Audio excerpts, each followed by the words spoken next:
शिव पार्वती विवाह यानी महाशिवरात्रि हम क्यों मनाते हैं? महाशिवरात्रि शिव और पार्वती के संगम का प्रतीक है। सनातन धर्म की पहली प्रेम कहानी। ये कहानी शुरू हुई जब धरती पर ताड़कासुर नाम का राक्षस का आतंक काफ़ी बढ़ चुका था और उससे बाकी देवी देवता भी बहुत परेशान थे। तब सारे देवगण मिलकर ब्रह्मा जी के पास गए और उन्होंने बताया कि सिर्फ शिवजी का ही पुत्र उन्हें ताड़कासुर से मुक्ति दिला सकता है। सारे देवी देवता बहुत परेशान थे क्योंकि देवी सती जो शिवजी की पत्नी थी, उनकी मृत्यु के बाद भगवान शिव हिमालय पे साधना में लीन थे। ब्रह्मा जी ने देवताओं से कहा कि आप महादेवी की आराधना करें। तब महादेवी ने आशीर्वाद दिया कि वो दोबारा जन्म लेंगी और शिवजी से विवाह करेंगी। जल्द ही हिमालय के राजा हिमावत और उनकी पत्नी मेनका ने एक सुंदर सी पुत्री को जन्म दिया। उनका नाम था पार्वती। अति शिक्षित और सौंदर्य से भरपूर, चारों दिशाओं में सबसे खूबसूरत।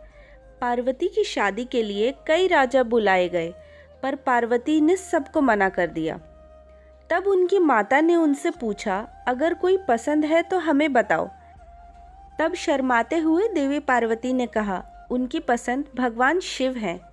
तब राजा हिमावत पुत्री पार्वती को लेके भगवान शिव के पास हिमालय पहुँचे। तब भगवान शिव ने आंखें खोली तो राजा हिमावत से उनके यहाँ आने का कारण पूछा। तो राजा हिमावत ने कहा, हे शिव, मेरी पुत्री पार्वती आपकी बहुत आराधना करती है। वो आपके साथ रहकर आपकी पूजा में आपका साथ देना चाहती है।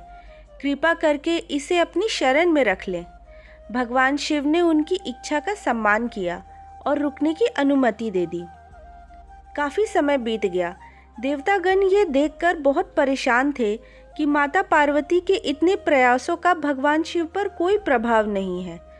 तब वह सारे कामदेव के पास मदद के लिए गए ताकि कामदेव अपनी शक्तियों से भगवान शिव के दिल में माता पार्वती के लिए प्रेम जगा सके। कामदेव देवताओं की बात मान गए।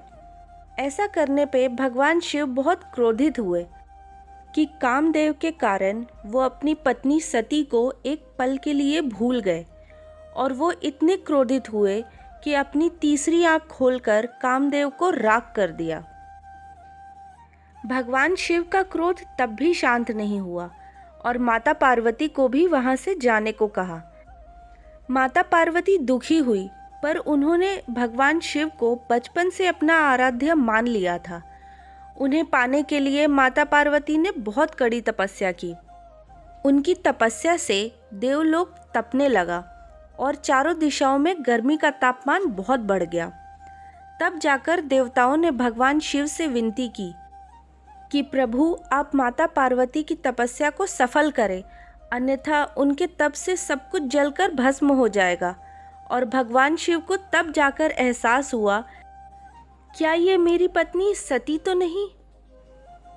अगले ही दिन माता पार्वती जब तपस्या कर रही थी तो एक सन्यासी उनके पास आ पहुंचा और पूछा, देवी, तपस्या करने का लक्ष्य क्या है?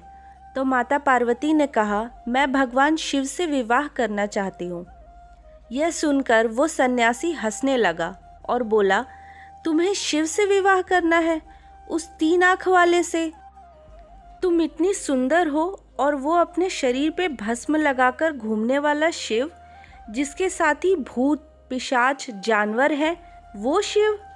यह कहकर हंसने लगा। यह सुनकर माता पार्वती क्रोधित हो गई और उस सन्यासी से कहा, शिव तो तीनों लोकों का स्वामी है।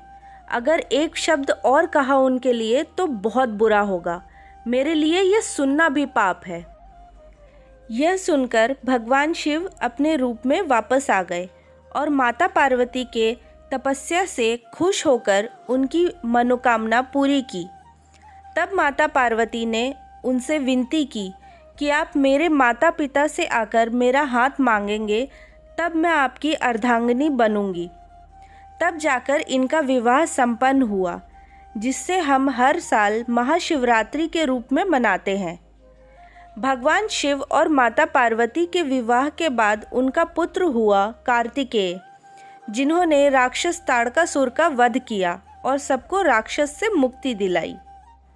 तो अब प्रेम से बोलिए हर हर शंभू, जय गौरी शंकर। ओम नमः शिवाय।